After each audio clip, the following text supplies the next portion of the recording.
Hey there everyone, welcome back to the SHR Modding YouTube channel, and today we're going to continue our tutorial series going through FMOD, and hopefully we will get a sound exported today. It's only going to be a minor edit, but just to give you an idea of the export process and what kind of files will be produced and how to edit those files to work nicely with Assetto Corsa. We'll be going through that today, and we'll also be covering the remainder of the events which we didn't cover in the last tutorial video. In the next tutorial video, what I'd like to do is I would like to start making some samples and give you some guidelines on how I make samples and what things I look out for in donor audio sources, and then we'll also be driving some examples of works in progress cars, and then I will hopefully be using those that driving footage and technique to try to explain how I use that to improve my sound mods. Right, so let's get delved into today's video. I do apologize for the long time interval between this video and the last one.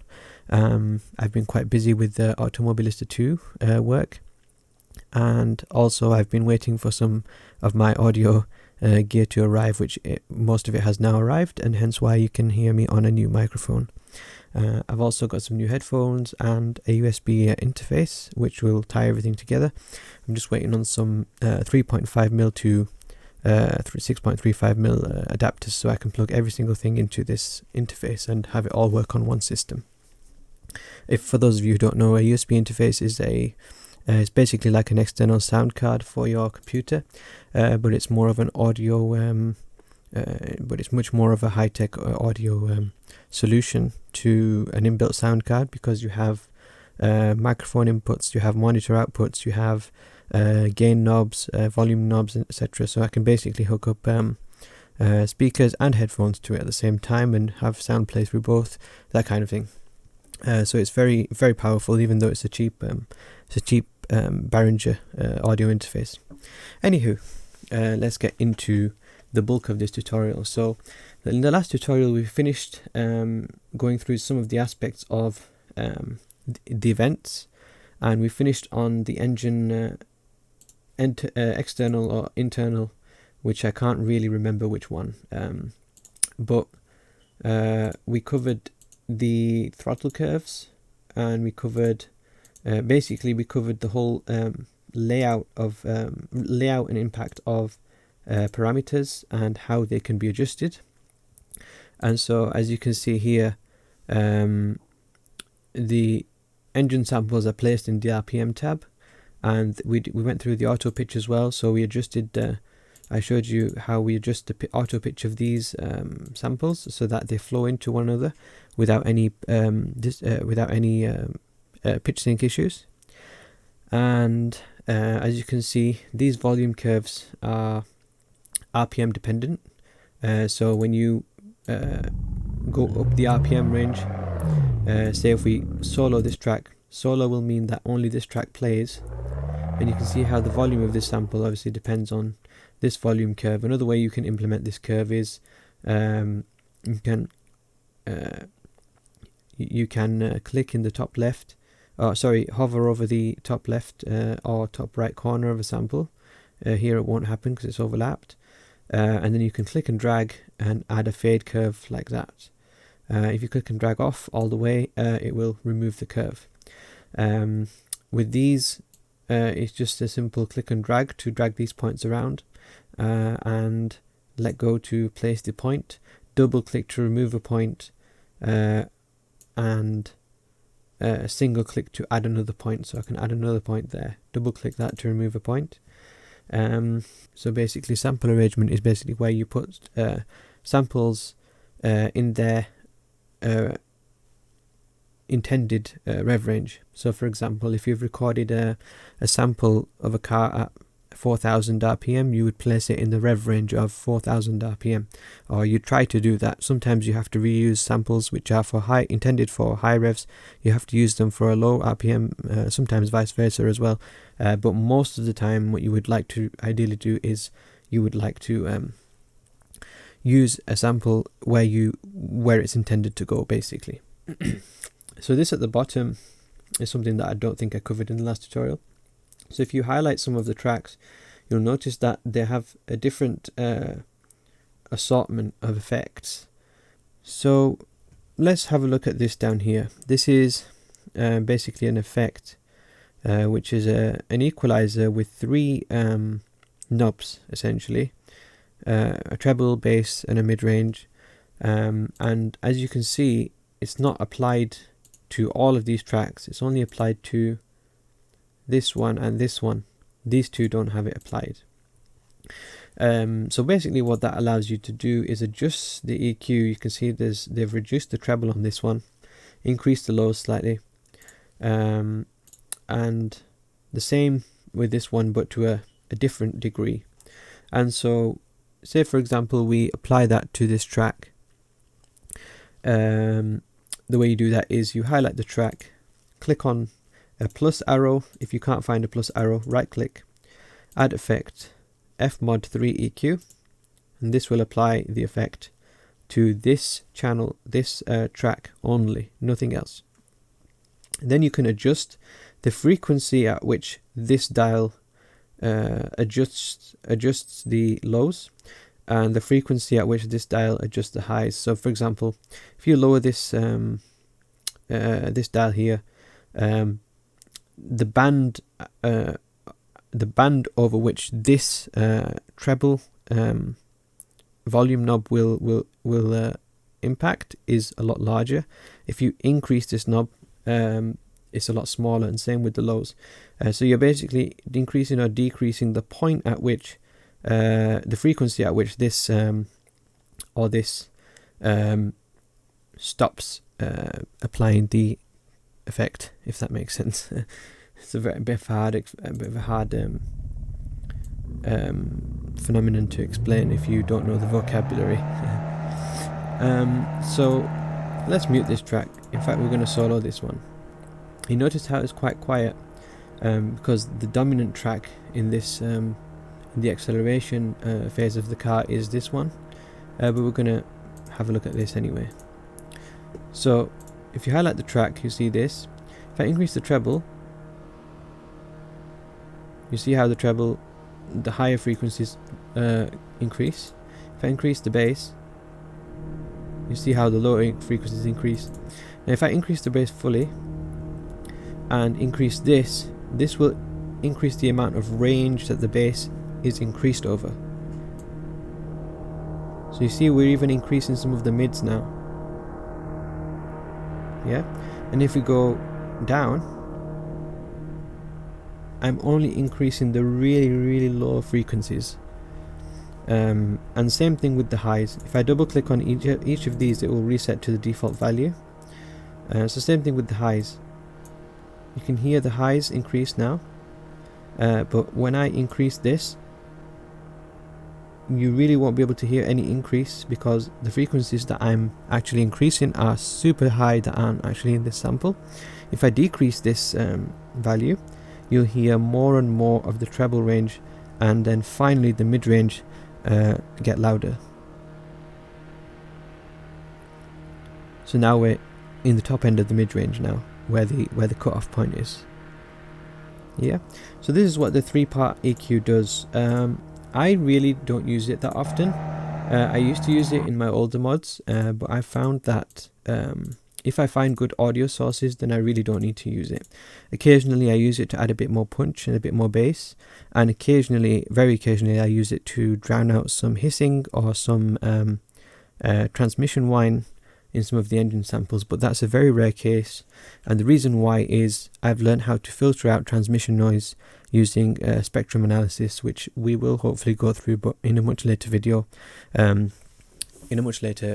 Because it's actually quite in depth, and it is probably an advanced technique, and you really don't need it if you're just starting off. So that's it for the engine sounds. The gear sounds, I think we went through this. An upshift and a downshift. This is an upshift side, this is the downshift side. If you play this, this is the same sound, but basically in game, as far as I know, this is in the middle. As soon as you upshift, this goes here. As soon as you downshift, it goes that side.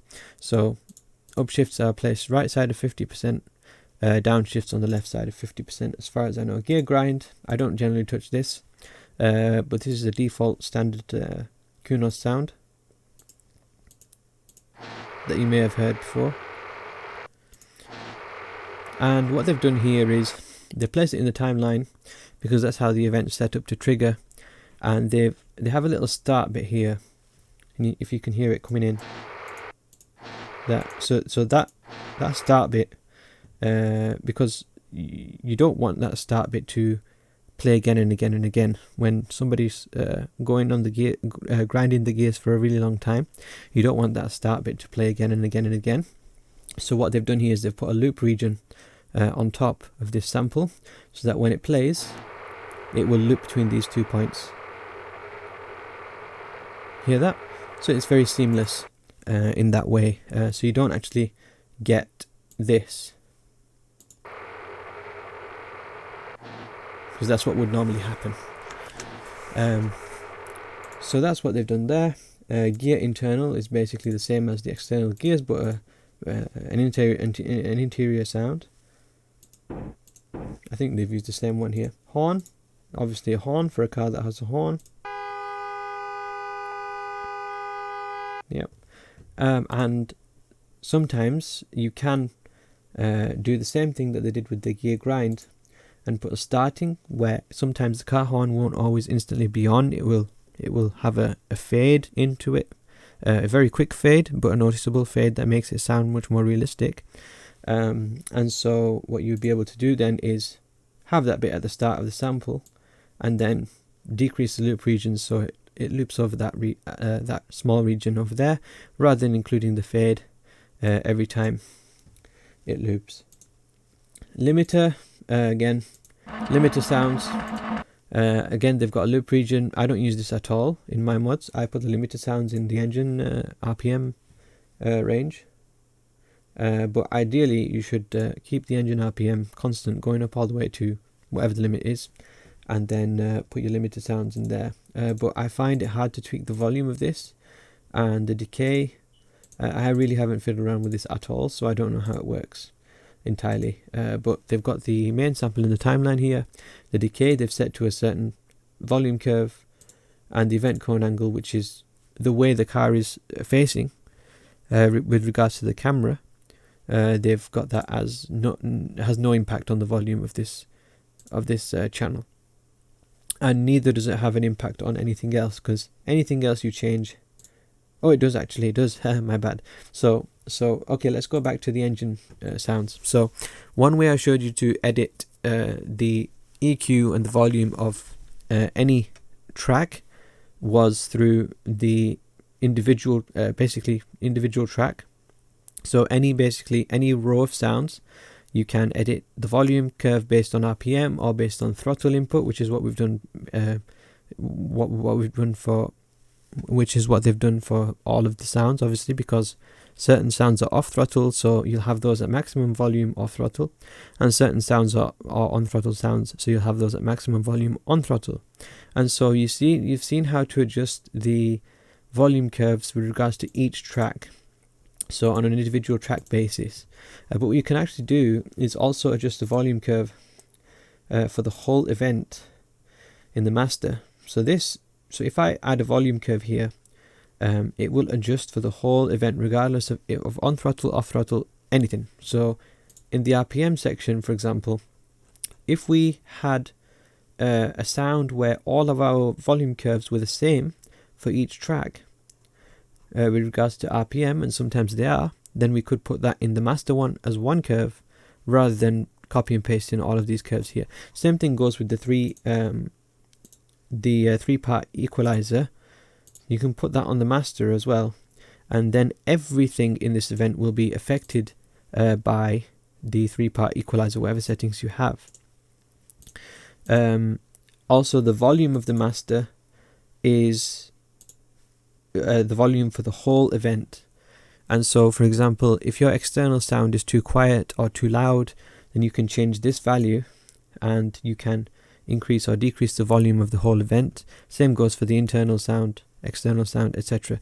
Also, if you see at the right here, we have a pitch dial here, and if your external sound or internal sound turns out to be too high pitched or too low pitched, because sometimes you don't know until you actually drive the car if the sound is going to sound accurate or not pitch wise, and that's why I like to drive the car first to get an idea of what rev range the car revs from and to, what kind of rev range you downshift in, what kind of rev range you upshift in, that kind of thing, because all of this is relevant when we're going to make our own or when we're going to see how a sound is made. I don't think we'll make a fresh one, but we'll go through the process of one that I've already done, and you'll see why all these things are important.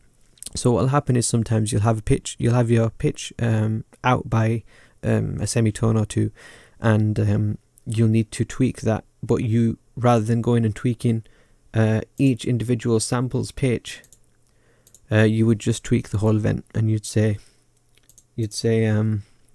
oh, I'm out by 1 semitone, let's increase this by 1 semitone, and then you do the same to the external sounds or the internal sounds, or however you're making it, and they both have the pitch there as an adjustable parameter, so the whole global pitch for that event.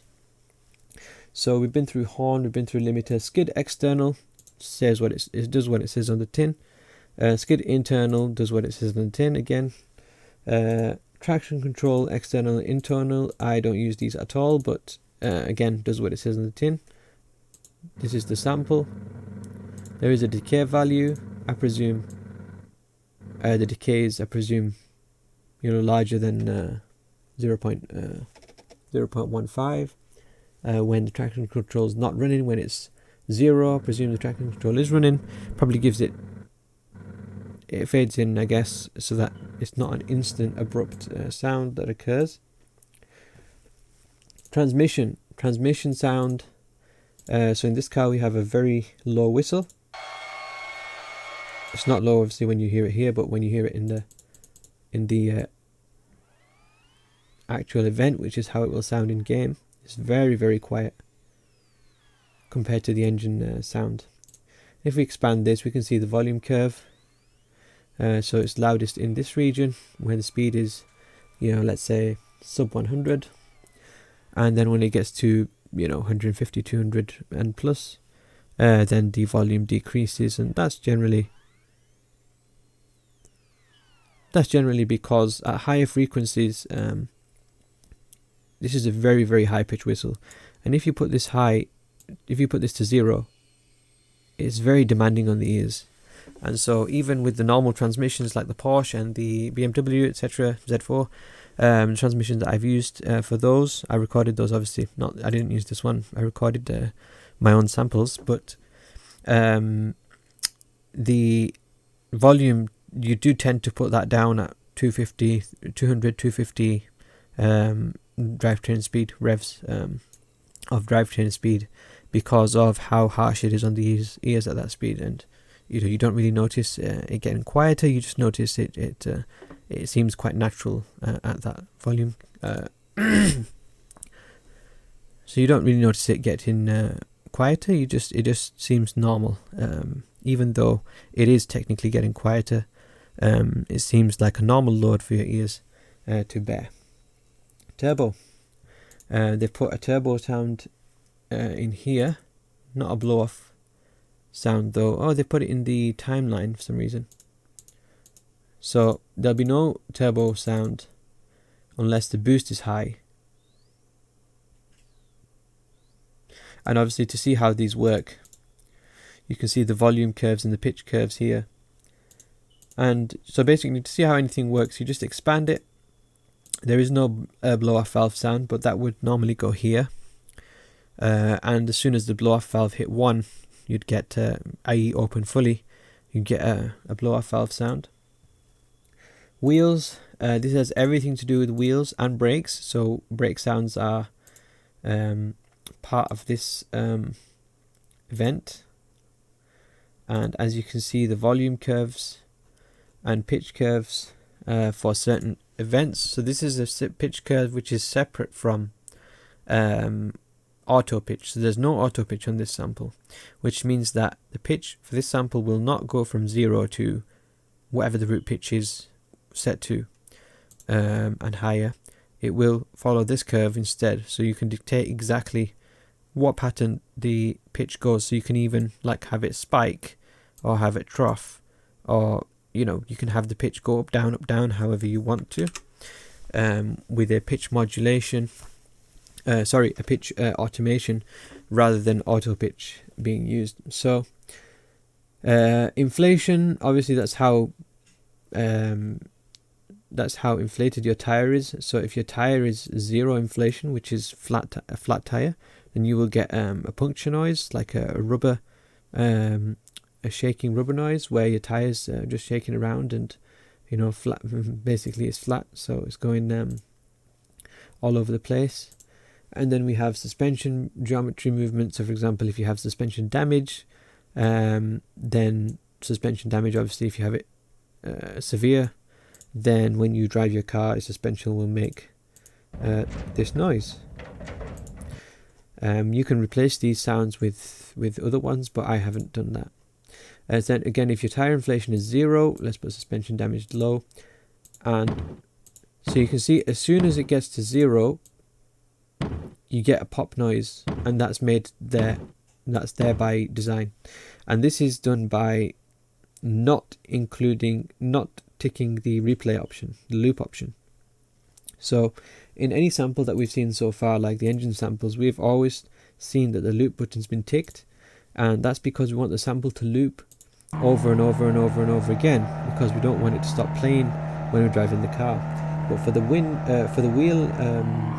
sound, for the inflation sound, i.e. the deflation sound rather, what we want is we want it to play once and not again and again and again, because we know that the inflation is going to stay at 0 for the duration of the lap that we're on until we go back to the pits. So we know that. So we don't want it to keep playing, because otherwise it's going to sound like we keep getting punches and punches and punches. So that's what it's going to sound like, it's looping the sound. So we say no, you only play once. For this one, we do want it to loop, because this is the sample that is played when the flat tire rolls on the road, which is a very loud, annoying tire noise. So this is the sound that plays when the tires flat but are rolling on the road, and the reason why you can't hear it playing now is because there's no speed, and obviously the faster you go, the faster it gets. And so the volume's increased here so that you can hear it even at slow speed, but as it gets faster and faster and faster, you can hear the pitch increase also, suggesting that the tire's rolling faster and faster and faster. Brakes obviously has no effect on tire rotation or tire noise or anything like that, but it will have an effect on any brake squeal, and there is no brake squeal sample here. We would put the brake squeal sample on the speed, in the brakes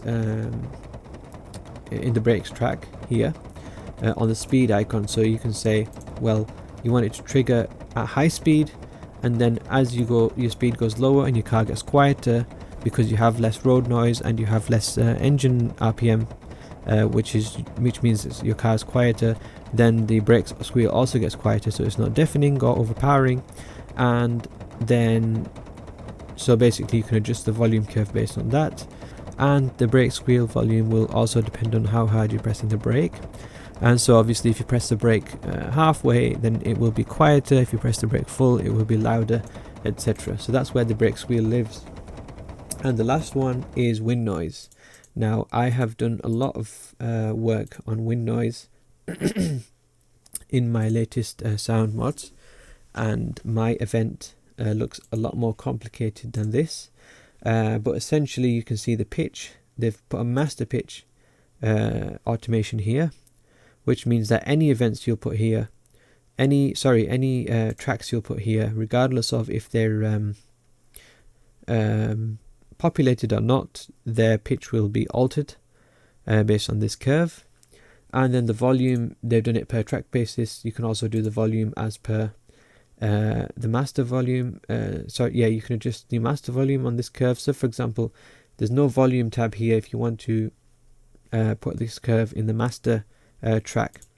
So what you would do is you'd right click on the volume knob, which is a digital one here. It's an analog one here. You'd right click here and you click on add automation, and that will add you a volume curve for the master track. So you can copy this curve, paste it here, and then you can delete that one if you want to. And what that does is, instead of that volume curve only applying to this track, it applies to the whole event. So that's a little tip there, a UI tip. I'm just going to keep this as vanilla as possible. Air pressure, so what they've done is they've put the samples in air pressure. I would probably put them in speed, but it doesn't really matter. It depends what you're trying to achieve. Now here what they're trying to achieve is a wind sound that's at low pressure and a wind sound that's at high pressure. Different sounds. So for me, it's easier to judge when you do it based on speed rather than air pressure, but to each their own, I guess. And the reason why we can't hear anything even though we've clicked play is because speed is 0. You have no wind noise when you're standing still. So if we increase the speed, you can hear that at low pressure, that's the sound they've used, and at high pressure, that's the sound they've used. And they have volume modulation on the pressure as well, so like normal atmospheric, I guess. They will put the volume slightly lower than the high pressure, and I guess this pressure is static. Relative pressure rather than absolute pressure. So that's that. Now what I've done in mine is I've show you mine quickly. Do ignore some of this. It is a work in progress at the moment. But what I've done in mine is I've completely changed the speed curve, the speed volume curves. Oh, I have kept it in pressure, but I've put my own sample, so it's a different sample. Also, I've set the distance to be very low, i.e. the active wind noise should, because wind is a universal event, so you can hear it whilst inside and outside the car. So for example, these vents, engine internal, engine external, these don't transfer to each other. So these two events, they don't occur inside and outside. This one occurs outside only, and this one occurs inside only. So the wind and the transmission and a few of the other things that are unique, that are only one event, i.e. not separated events, like this traction control external and internal. This is a separated event, i.e. there's two events, one for external sounds and one for internal sounds. Gear internal, gear external, the separated events. But gear internal, so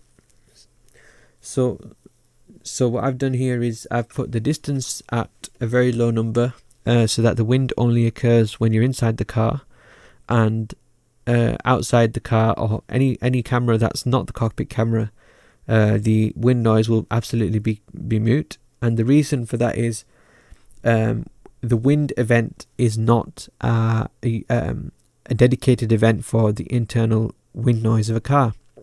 It's also present even in the external view. So if I, with how loud this wind noise is, if I leave this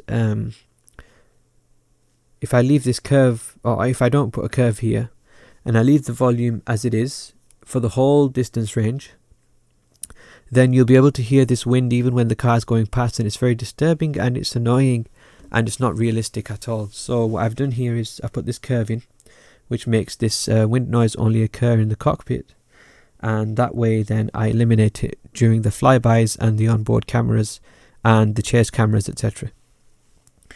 I do have a different sample, and and I have changed this speed curve a lot of times to get the right amount of wind at the right speed, and it really depends on what car you're driving. So you can hear the wind sample there. If I decrease the pressure, I haven't actually changed that. So I haven't changed that volume curve, I don't think, from the original one. But if I increase the speed from 0, you can see that the volume increases a lot more than the pitch, and I did that by design because that's how this sample works the best. Not every sample is able to be pitched a lot without it sounding awkward, weird, or distorted in some way.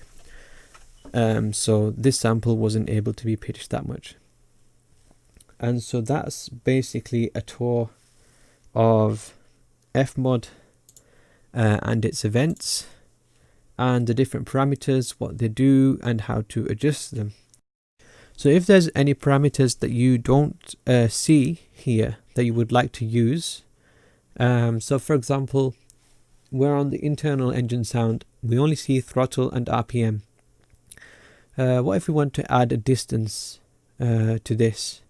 So not that you'd need it, but for proof of concept, if we click on this plus button and then click on add parameter, you can type out distance, set a distance range and add the parameter. What's easier to do though is click on add built-in parameter distance, and it will add it for you, the title, and you can set your range. So the same thing goes for RPM. If you're making a car that revs more than 15,000 RPM, so for example, if you're making a sound mod for mid-2000s Formula 1 car, your Formula 1 car will stop playing sounds at 15,000 RPM because the rev range doesn't go that high. So the rev range will reach up to 15, and then you'll get absolute silence because there's no samples in that higher rev range. To fix that, you can right click on this, click on edit, and then you can click on this field and change it to 20,000 RPM. And you can click on don't scale because you don't want all of your samples to scale to 20,000 RPM. And what that will do is it will give you another 5,000 RPM, which you can see here. And then I can put other samples in here for that rev range.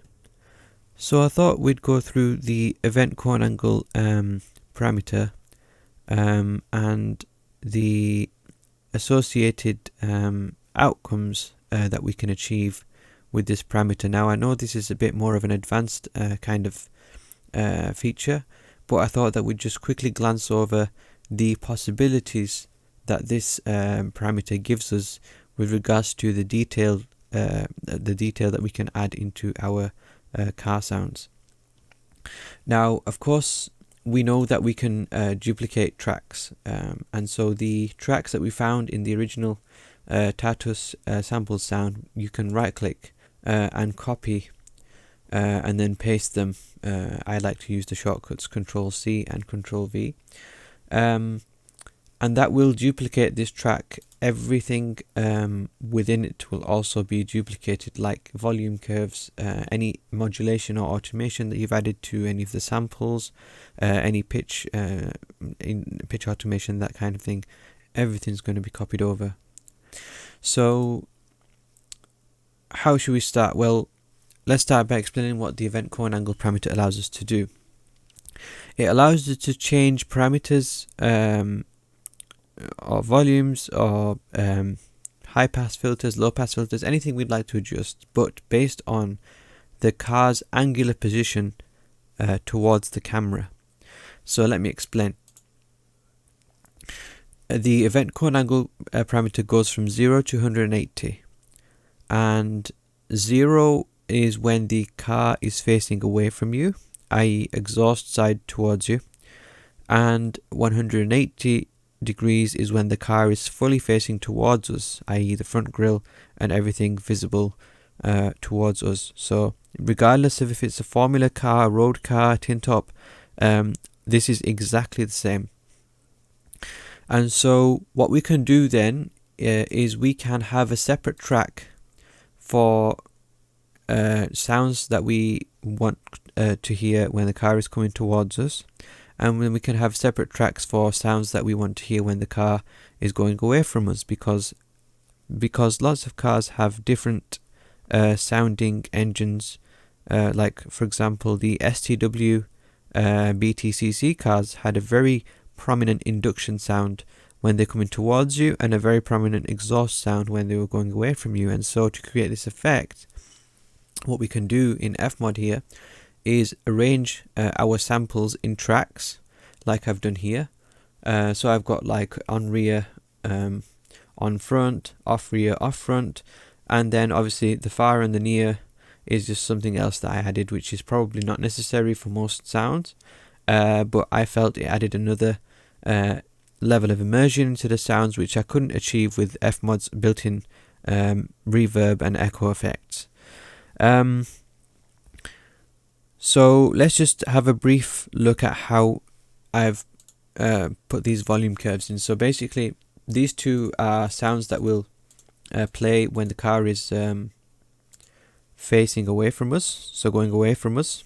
So these are rear exhaust sounds of the V10 engine, and that one too. The only difference between this one and those two are those are on throttle and this is an off throttle sound. So in the throttle curve you'll be able to see that this sound occurs off throttle and these two sounds occur on throttle, and that's how we create the on throttle off throttle behavior of the car. So this sound here is a front sound, so I label them front and rear. It's easy to distinguish for me, but you might want to label these something else. You can just double click and rename any of these tracks to your liking. So this is a sound where the car is coming towards us, and hence why we want it to be loudest at 180 and near the angles near to that, and quiet at 0 and the angles near to that. And when this is quiet, that will be loud, and the same goes for all of the on throttle sounds from the front at the front of the car. So we have a far and a near. I will tell you the difference between the far and the near in a short while. But yeah, we see again 0 at 0 and a higher value at 180, and that will make this audible when the car is coming towards us. And so, oh yeah, so the near and far sounds, get my tongue twisted. That is to do with the distance. So what I do is I create a track with sounds where I've taken samples from the car when it's close to the camera, and then I've taken samples from the car when it's far away from the camera, or as much as I could. Some of these samples are exactly the same, as you can see. The idle sample is the same, the low range rev range samples are the same. So some samples are the same, but some are different, like these ones are different. So what that allows me to do is record the car when it's coming towards us from far away with all the echoes and the reverbs of a natural environment, and then I can fade that into the near sounds, as I like to call them, where I've recorded the car when it's really close to the camera with less echo but more of a raw sounding sample, and then that gives the effect that the car is far away and then coming towards us, and the sound then becomes much more vibrant, the echo becomes quieter relatively, and then it really sounds like it comes alive when it's near the camera. And the same thing with the rear sounds. So this is the on throttle front sounds, and the same thing with the rear sounds.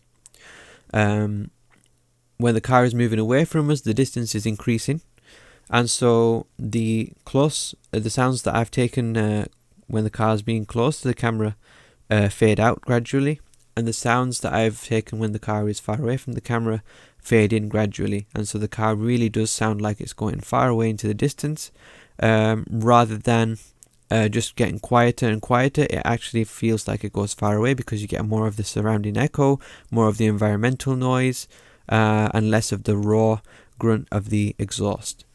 And if I turn off the distance volume curve, you'll be able to hear that much more clearly. So if I set the distance there, event cone angle I put on the exhaust, and the throttle I'll put full, and the RPM will have a normal range. And you can see I've added a 3-part equalizer to this as well, just to slightly boost the bass and reduce the mid ranges. It makes it sound a bit better. And so you can hear a bit of a click in that sample that will be changed for the final release. But so there you can hear the event cone angle, and this is we're very close to the car here. As the distance, we haven't changed the distance a lot, so we're very close to the car. So the event cone angle will change it to the front now, and you can hear that. And now we're going to go far away.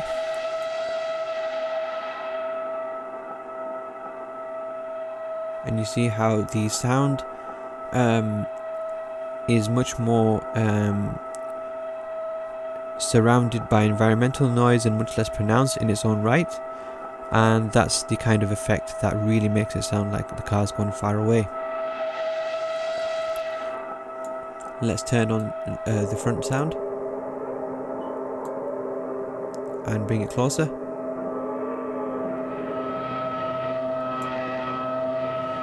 And that is how you make a fully dimensional sound.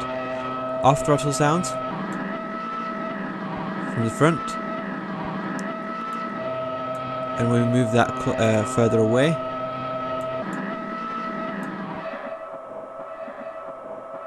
there's a very short sample, so when the revs are this constant off throttle, which they never really are whilst racing, it does sound very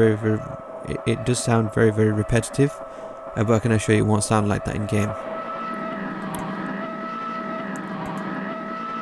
And then we can do the exhaust sounds whilst close and whilst further away.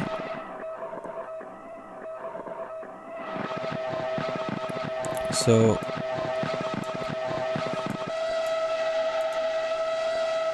that's why it really does take a long time to put together external sounds for a car. I think that's enough of a preview of the F2004. Yeah, so that was event cone angle and the distance modulation, the volume curves. It's just things that you can play around with. You don't have to do all this. I do. I do put a lot of effort into this, and a lot of time goes into it. So this can become very complex and very detailed if you want it to, or it can stay quite simple and quite modular and quite adaptable if you want it to. And that's the fun thing about FMOD, is that you can add as many kind of effects or parameters or volume curves, or you can basically do what you like within the limitations of the sim. You can do exactly what you like. So that's the event cone angles explained, and I think we've gone through every single thing on here with regards to the FMOD software and how to use it. The last thing we're going to go through then is how to export a sound. And the easiest way to export a sound is, imagine you didn't have that there. The easiest way to export a sound is to double click on this, copy it, shift click on the top, so click on the top event, shift click on the bottom event to highlight all the events in between, right click, assign to bank, new bank, paste your car name there. This name should be exactly the same as your car folder name. Click on OK. Go to the bank section. You'll see the new bank here. Here. And right click on this and build it. and that will build the bank file. Then you need to click on File, Export GUIDs, and then you need to navigate to wherever your project file is located, and you need to go to the Build tab. There is your GUID file, and there is your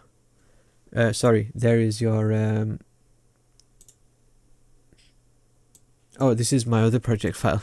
My bad. So this is in SDK audio. I have two project files. One is the original Assetto Corsa one. So this is the one we just made now. This is the original Assetto Corsa one. Then I have my own for my modded cars. And yes, Ferrari F2004 is coming, as you saw, as part of my F1 Mega Pack. I have a few more cars coming, but I'm struggling to find samples for the F138 and the SF15T and the Lotus 49, which is another one I wanted to do. I'm struggling to find samples, so it might just be 2 extra cars and some improvements to the V6 turbos for now. In the desktop again, there is our Tatus sound, and so you can use that now. One thing I didn't mention is when you double click on this, you will need to add you will need to remove any external references. Now there are none for this one because we don't have any other cars. We don't have any other cars at all in this project. But for example, if I was to duplicate this car, which is how I started. Obviously that's how you start a new car. You just duplicate that, and then you call it something like Lotus 49B, for example. And now if I again see how all of these are unassigned, because all of these events are new. So if we assign these to a new bank again, like this, assign to new bank, paste in there, and then we build this bank, and then we export the GUIDs. If we double click on this file now, you can see we have our references for our original as well as references for our new bank. And while the sound will work like this, it is very advisable to delete any references for any other car. So the way you do that is highlight all the references of the events. These are all events IDs, basically. These are all GUIDs. This is what we call GUIDs. They're all the references to the events that are present in FMOD. What did I do there? And so we want to remove the Tatus because this GUIDs file is going to go in the Lotus folder. So you remove all the event references like that, and then you also need to remove the bank references here for any of the cars. So the GUIDs file is only referencing the car that it's going to be for, and Control S to save that. And then you will find the car folder. So let's go to cars, Lotus 49 for example, and because we don't have a 49B in game, we're going to go to sound effects, and you will back this original sound up. That's how I back mine up, and then you will replace that with something that matches the folder name. Now I didn't match the folder name because I was just using an example. I didn't think I'd be putting in a folder, but I am, just to show you. You'd put the GUIDs in there, and then you would also install the Lotus 49 bank, and all your references would match. All your references would match the car folder name, and all your bank file would basically, if you match your car folder name in FMOD like we did here, or like we did here, sorry, then your GUIDs will automatically match. You just need to remove all the extra references, and you need to place them in the right folder. That's all. So for example, if you see one of my GUIDs on my projects, because I've got all of these different cars that are modded, you will see that my GUIDs are much more convoluted than yours. Oh, this one I've edited. I've edited this one. But yeah, if I export another one, if I just back this up, and then I export another one from my project file, you can basically see that it's got everything and anything that I've ever worked on, whether I've released it or not released it, everything. So it's got so many references. All these Porsches that I've done, yes, I have done a 962C sound, which I haven't released yet. It's not in good condition. I haven't touched it in a long time. But yeah, even these banks. So for example, if I just want to make the Ferrari F2004, for example, I want to put this GIDS file in there, then I'll have to delete all these banks. Obviously don't delete common and showroom. So you delete this, you would delete this, and you delete everything up to where it starts to say VCA here. So you delete all these banks. Yes, I do have an Impressor sound as well. That is coming, but I need to find some engine samples for it. I'm still currently using the original engine samples from the original mod, and obviously I can't release it like that. So we're looking at the F2004, so I deleted the F138 bank, and then we only need to keep the F2004. So everything F138 related would go like this, and then everything else on top of that. And rather than going up and highlighting all this, what you can do is you can click on Shift, Control and Home, and it will highlight everything to the top, and delete twice to delete it. And that's with any word processing, text editor, program, anything like that. And yeah, so if I file and save that, then that file is for the the F2004 now. So next time, what we're going to be doing is we're going to be looking at samples, how to make samples in a basic manner, the techniques that you can use, sound editing techniques, that kind of thing, FMOD placement, FMOD techniques. For example, you can delay sounds, you can pitch up and pitch down sounds, you can adjust, for example, trigger points and that kind of thing. So we're going to discuss some of that in a basic way, and I think we'll also do a bit of a talk and a drive for me to show you what things to look out for when you're driving a car that you're going to mod for. So I think that's all for today. Thanks for sticking around if you lasted this long, and I will see you in the next one. Bye bye.